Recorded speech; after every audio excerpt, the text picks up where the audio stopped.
Chapter 24.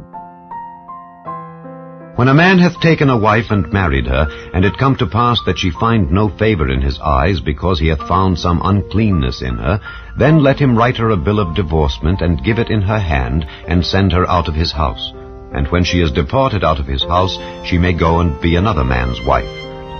And if the latter husband hate her, and write her a bill of divorcement, and giveth it in her hand, and sendeth her out of his house, or if the latter husband die, which took her to be his wife, her former husband, which sent her away, may not take her again to be his wife after that she is defiled, for that is abomination before the Lord.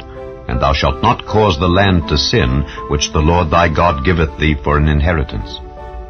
When a man hath taken a new wife, he shall not go out to war, neither shall he be charged with any business, but he shall be free at home 1 year, and shall cheer up his wife which he hath taken. No man shall take the nether or the upper millstone to pledge, for he taketh a man's life to pledge.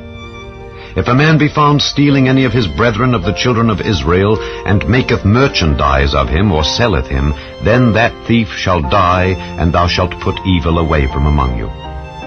Take heed in the plague of leprosy, that thou observe diligently, and do according to all that the priests the Levites shall teach you. As I commanded them, so ye shall observe to do. Remember what the Lord thy God did unto Miriam by the way, after that ye were come forth out of Egypt. When thou dost lend thy brother anything, thou shalt not go into his house to fetch his pledge. Thou shalt stand abroad, and the man to whom thou dost lend shall bring out the pledge abroad unto thee. And if the man be poor, thou shalt not sleep with his pledge. In any case thou shalt deliver him the pledge again when the sun goeth down, that he may sleep in his own raiment, and bless thee. And it shall be righteousness unto thee before the Lord thy God. Thou shalt not oppress an hired servant that is poor and needy, whether he be of thy brethren or of thy strangers that are in thy land within thy gates.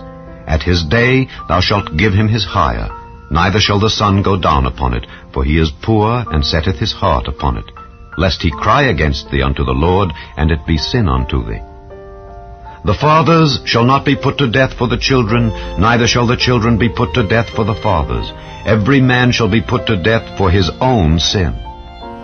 Thou shalt not pervert the judgment of the stranger, nor of the fatherless, nor take a widow's raiment to pledge.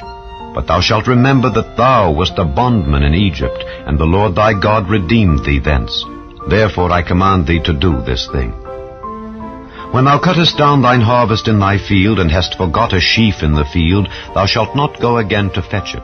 It shall be for the stranger, for the fatherless, and for the widow, that the Lord thy God may bless thee in all the work of thine hands.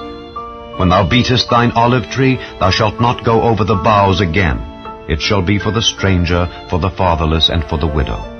When thou gatherest the grapes of thy vineyard, thou shalt not glean it afterward. It shall be for the stranger, for the fatherless, and for the widow. And thou shalt remember that thou wast a bondman in the land of Egypt.